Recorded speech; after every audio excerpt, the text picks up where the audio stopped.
Сәлеметсіңдер ме балалар? Бүгінгі қазақ тілі сабағымызға қош келдіңіздер.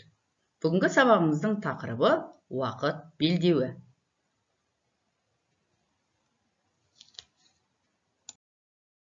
Сабағымыздың мақсаты тыңдалған мәтін мазмұны негізінде сұрақтарға жауап беру, көтерілген мәселе бойынша өз ойын білдіру.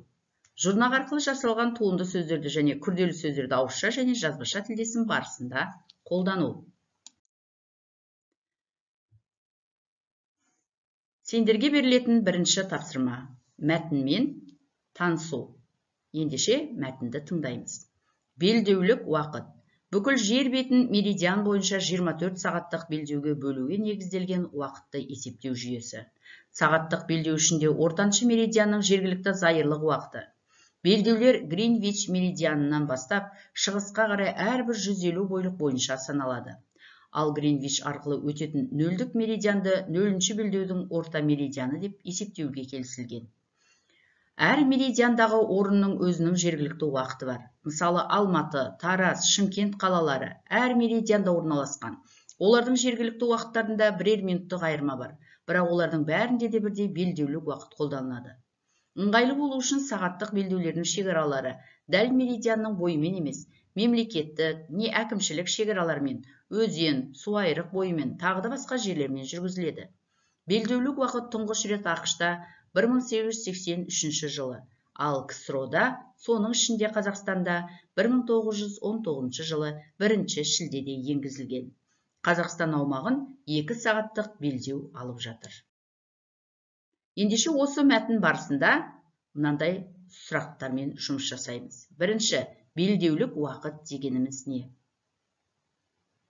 Екінші сұрақ, белдеулік уақыт тұңғыш рет қашан, қай жерде енгізілген? Үшінші сұрағымыз, Қазақстан аумағын қанша сағаттық белдеу алып жатыр? Төртінші, ыңғайлы болу үшін сағаттық белдеулердің шекаралары қандай жерлермен жүргізіледі? Өте дұрыс. Жақсы жауап. Ендеше екінші тапсырма. Мәтіннен жұрнақ арқылы жасалған туынды сөздерді тауып жазу керек, мәтіннен күрделі сөздерді тауып жазу. Ендеше дескрипторға мән береміз балалар. Жұрнақ арқылы жасалған туынды сөздерді мәтіннің ішінен табамыз, және күрделі сөздерді тағы да сол мәтіннің ішінен табамыз. Үшінші тапсырма.